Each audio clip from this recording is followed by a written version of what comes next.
Je vous propose de parler de la situation de la cominière, honorable Mike Mukebai. Il s'observe une grosse guerre médiatique entre les clans IGF, ou soit l'Inspection générale des finances et le ministère des portefeuilles autour de la cominière. La révélation du rapport de l'IGF rendu public il y a quelques temps parle d'un bradage énorme des actifs de la cominière évalués à 154 millions de dollars américains, mais vendus entre 3 millions de dollars américains, soit l'État a perdu 121 millions. Jules Alinguet ajoute d'ailleurs que les 33 millions ont été dilapidés dans la nature. Ce qui me fait le plus mal dans cette affaire, ce n'est pas ces actifs, ces parts de la cominière bradée. Ce qui me fait le plus mal, c'est que deux journalistes sont devenus des soldats au service du plus offrant. Celui qui paye et voilà, le journaliste relaie ce qui lui est rapporté sans en vérifier l'authenticité et les fondements. Ça fait très très mal. Il s'agit des faits, il ne s'agit pas des opinions. Des fonds de l'État ont été détournés. Est-ce vrai ou faux? Donc ce n'est pas à un journaliste d'aller pointer au cabinet d'Adel Kaïnda, de demander l'avis d'Adel Kaïnda et de les relayer en tant que tel. Non. C'est de confronter les faits, les différents rapports, ce que l'IGF a fait, et alors de dégager la vérité et de la restituer et la diffuser, la mettre à la disposition du public. C'est dommage que la plupart des médias ne vivent pas de la publicité, ne vivent pas de revenus ordinaires des médias et qui dépendent des individus. Et c'est cela les drames. Et ça ne profite pas au pays. Par la suite, les gens vont se plaindre que le monde ne nous aime pas, ainsi de suite. Mais quand déjà dans un pays, la presse en soi, en elle-même, ne sait pas s'accorder sur l'intérêt général, là, il y a vraiment un problème. Il s'agit d'un rapport qui est basé sur une enquête qui a été menée. Et cette enquête a constaté que des actifs de la communion ont été bradés. Sur cette question-là, personne n'a dit le contraire, que des actifs ont été bradés. Et ce bradage n'a pas commencé sous Félix Tshisekedi. Il a commencé sous Joseph Kabila. Parce qu'au départ, la communière s'était mise en joint venture avec une société appelée Datomir. Et ça a été fait du temps de Kabila. 70% de la communière cédée à Datomir en contrepartie de certaines obligations, notamment de l'exploitation de l'entreprise, donc d'assurer son développement, de construire la route Manono-Lumbashi, de construire l'aéroport de Manono, de construire le barrage de Pianamanga qui allait alimenter les sites en courant électrique pour pouvoir passer à l'exploitation. Ça n'a jamais fait, mais cette Datomir a bénéficié de 70% qu'elle a cédé par la suite à une entreprise australienne, AVZ, en grande partie. Il a cédé en grande partie ces actifs-là. Et AVZ, au moins, s'est mis au travail. Mais par la suite, quand Félix Tshisekedi arrive, donc, Cominière dispose en ce moment-là de 30% de participation. Qu'est-ce qui se passe? Un matin, il est décidé de céder des actifs. 15% des actifs à céder à une entreprise chinoise. Ces actifs sont cédés. Et en contrepartie, le produit de cette vente rapporte à la cominière 33 millions de dollars. Vérification faite le jour de la conclusion de cette session, le jour où ces fonds ont été versés, ces actifs valaient 154 millions de dollars. Donc, en fait, 121 millions de dollars sont partis en fumée. Il se trouve des journalistes pour défendre cette cause-là. 121 millions de dollars partis en fumée. Et vous savez comment que ça se passe? C'est depuis le temps des Kabila. Des actifs de la GECAMINE sont sous-évalués, mais on sait à qui on les cède pour par la suite aller partager la plus-value. Mais ce qui est plus grave, c'est que sur le 33 millions, nulle trace d'un seul rond de 33 millions de dollars dans les caisses de l'État.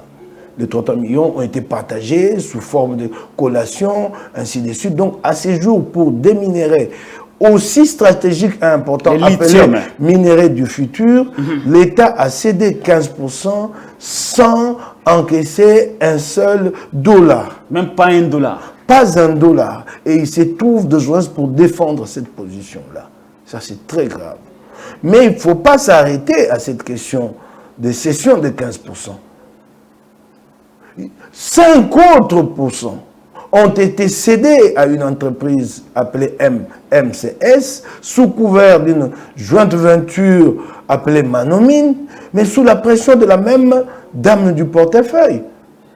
Lors de pourparlers qui devaient aboutir à la cession de ces 5%, les experts des mines n'avaient pas été d'accord. Ils avaient opposé un veto et Madame la ministre des Mines avait refusé d'apposer son contre-seing sur ces documents. Mais c'est la même dame du portefeuille qui a imposé au conseil d'administration de Cominière de céder ces 5%. Donc 5% cédés encore sans aucune explication à une autre entreprise. Donc plus ou moins 50 millions de dollars, sinon on doit s'en tenir à la valeur quand on regarde ce qui a été cédé à 33 millions, alors que ce 15% valait en réalité 154 millions. Donc encore 50 millions de dollars partis en fumée.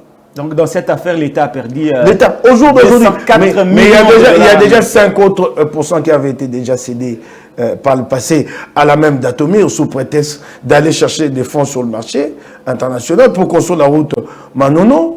Lumbashi, ce qui n'a jamais été réalisé. 5% cédé à l'époque sous prétexte qu'il s'agit d'un prêt. Et qu'une fois que Datomir aura obtenu des fonds, aura réalisé l'investissement, et Datomir s'engageait donc à rembourser cette créance. Vérification faite de la part de Jules Alinghetti, c'est là l'occasion de lui dire bravo pour le travail qu'il a bas. Vérification faite, les documents parlent d'une cession définitive et irrévocable à titre onéreux. Donc contre argent. Donc irrévocable, et donc Datomir a payé. A payé combien? Personne ne sait à ce jour. Donc nous avons perdu 25 sur 30% d'actifs dans une entreprise aussi stratégique. Et je vois le ministre de l'Industrie parcourir le monde, je l'ai vu au sommet de la francophonie, et se taper la poitrine pour dire nous allons construire une usine de batteries. Vous allez la construire quand et où et avec quels moyens? Et comment? Quand vous cédez, quand vous bradez ces actifs-là. Et là, ce qu'il y a de plus scandaleux, c'est que j'apprends que le chef de l'État a tapé du poing sur la table. J'aimerais bien le croire.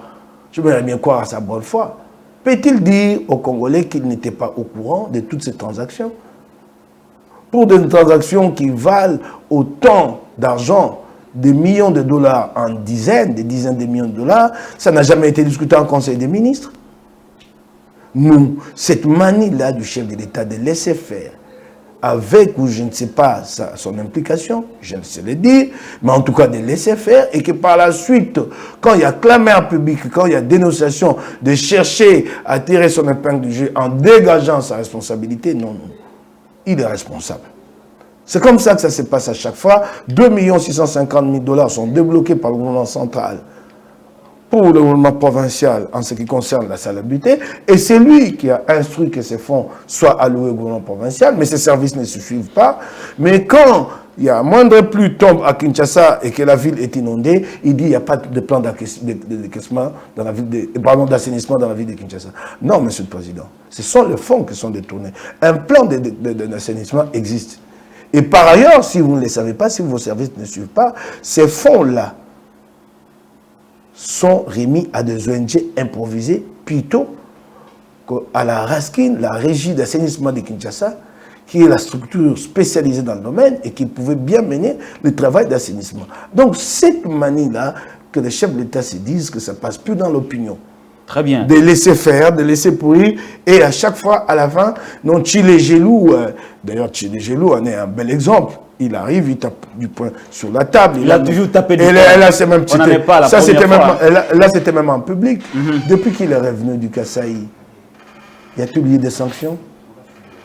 Des gens ont rendu compte ici? Non. Mais c'est regrettable pour le pays.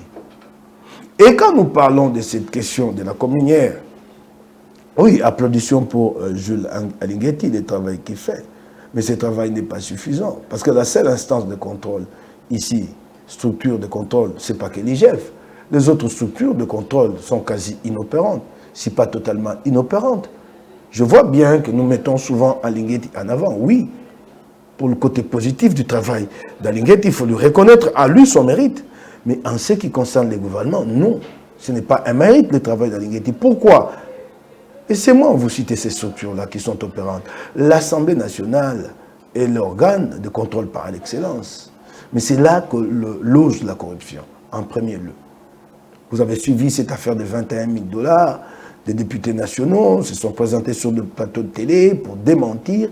Et il y a eu une commission ad hoc qui a été mise en place.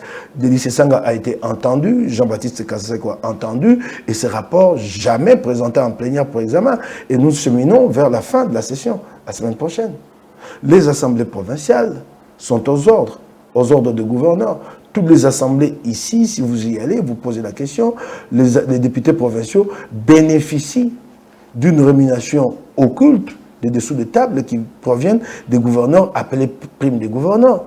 Ils ne sont pas en capacité de contrôler et les gouverneurs provinciaux. Il y a une autre structure qui s'appelle la CNRF. Elle est passée où? La Cellule nationale des renseignements financiers. La Cour des comptes qui, elle, a le pouvoir de contrôler l'Assemblée nationale. Mais jamais, jamais le régime ne laissera la Cour des comptes faire son travail parce que son premier client sera qui? Sa première cliente, l'Assemblée nationale, pour aller vérifier ces faramineux frais de fonctionnement qui sont mis à disposition de Mbosso et dont il dispose comme il veut. Il y a une autre structure, la direction de reddition des comptes au ministère national des Finances. C'est cette direction qui est chargée d'auditer et les assemblées provinciales, donc le bureau des assemblées provinciales, et des gouvernements provinciaux en ce qui concerne l'affectation des fonds publics mis à leur disposition. Mais vous savez ce que font les agents de cette direction quand arrive le moment, c'est dans quelques mois là, le mois d'avril, c'est le moment de la ristourne pour eux. Ils arrivent, ils font un travail sérieux, ils les présentent aux audités, et ensuite c'est négocié et c'est un autre rapport qu'ils amènent à leur directeur qui attend le moment où qu'on lui retourne sa part de la ristourne. Vous avez une autre instance ici, l'Agence nationale de lutte contre la corruption. Qu'est-ce qu'elle est devenue? D'ailleurs, les premiers députés ont été pris en flagrant délit et jamais sanctionnés. Sous Félix Tshisekedi. Vous avez au niveau provincial, ici dans la ville de Kinshasa, un service appelé inspection de service. Avez-vous déjà entendu parler de ce service? Vous vous êtes rendu déjà compte qu'une seule fois que ce service est opérant? Mais il y a une autre structure que Ngobila a créée pour donner du boulot aux copains, qui était dirigée jusqu'il y a peu par Rita Bola, la brigade antifraude. Elle n'a même pas de moyens pour son propre fonctionnement. Donc, à Linguetti, c'est bien beau, nous applaudissons, mais le régime ne peut pas se prévaloir des résultats de Aligeti. Parce qu'il y a lieu de faire mieux. Et vous ne pouvez pas assurer cette lutte-là avec Aligeti et l'IGF seul. Le champ est tellement vaste que ce ne serait pas possible qu'Aligeti porte ce combat-là à lui seul. Très bien. Mais au moins, lui, l'histoire lui reconnaîtra son mérite. Très bien. Il s'est illustré positivement. Il y en a qui pensent que la justice devrait ouvrir une enquête par rapport à l'implication du ministre des Portefeuilles dans cette affaire. Est-ce que vous pensez qu'il y a lieu, ne serait-ce que pour besoin d'informations, d'inviter le ministre des Portefeuilles, Maman Adel Kaïnda, devant les instances judiciaires pour si celui-là soit au moins entendu par rapport à tout ce qu'il y a autour de ces dossiers des communières? Si celui-là qui a le pouvoir d'injonction, parce qu'il en existe un ici qui a le pouvoir d'injonction sur la justice. Qui? Vous savez bien comment elle fonctionne notre justice. Elle attend toujours des injonctions.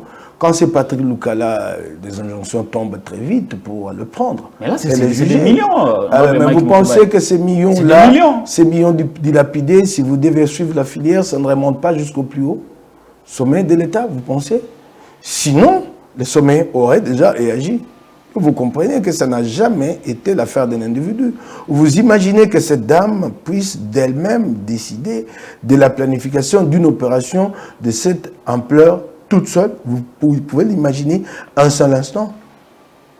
Vous pouvez vous imaginer? Elle n'a pas été seule? Pas du tout, pas du tout. C'est vraiment clair, c'est vraiment clair. D'ailleurs, vous remarquerez que cette passivité de la justice dit tout.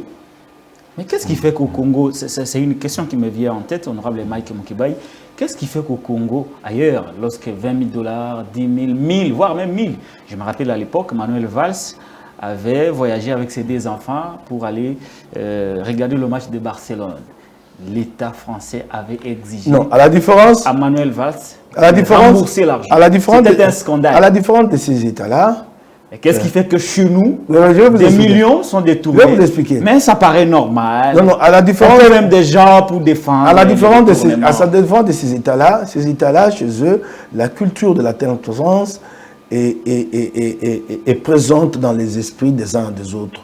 De tous les animateurs, à quelque niveau que ce soit, c'est des gens qui sont liés à des contrats, dans des contrats avec l'État et qui n'ont rien à voir avec les pouvoirs politiques. Le magistrat qui est, je ne sais pas, ici, là-bas, dans telle ville de France, ne dépend pas de la volonté d'Emmanuel Macron, donc il fait librement son travail. Ça va un peu plus vite, puisque déjà, le régime lui-même, quand il arrive, il n'a pas de presse complaisante pour lui faire des cadeaux. Il y en a eu Cazeneuve ici qui a été déchu, un ministre. Les premiers médias qui ont sorti des informations compromettantes à l'encontre de Cazeneuve étaient des médias de la même obédience que lui. Mais c'est disant que s'agissant des deniers publics, il y a des choses qui doivent nous mettre tous ensemble. Ce qui n'est pas le cas chez nous. Mais alors, chez nous, il faudra plus attendre demain. Parce qu'ici, au jour d'aujourd'hui, il n'y a plus qu'à pleurer. Il faudrait plus attendre l'impulsion de la part du chef de l'État. Étant entendu que nous ne sommes pas encore arrivés à ce degré-là de transparence. Donc, la lutte contre la corruption avancera le jour où nous aurons un chef d'État qui se dira à lui-même, pas à nous, à lui-même d'abord, dans son fort intérieur, de se faire cette conviction à lui que je ne suis pas venu pour m'enrichir. Et c'est ces jours-là que tout se déclenchera. Qui se disent à lui que je ne sors pas d'ici avec des villas, avec non, avec des participations dans telle entreprise, j'ai Equity BCD, c'est nous. C'est cela. Donc, il faut croiser les doigts, espérer qu'un jour, nous ayons quelqu'un d'intègre qui arrive et qui donne l'exemple. Parce que le chef de l'État, ici, a des pouvoirs énormes sur le plan constitutionnel, surtout quand il est en même temps le chef de la majorité. Il a des pouvoirs énormes. Donc, il peut donner cette impulsion. Et nous avons entendu cette impulsion, elle n'est jamais venue. Malheureusement. Et puis, vous ne pouvez pas vous attendre qu'elle nous surprenne dans 12 derniers mois. Ah non. Des 104 millions de dollars américains détournés, mais l'État fonctionne normalement. À un moment donné, ça étonne, ça énerve. Bon, que voulons-nous?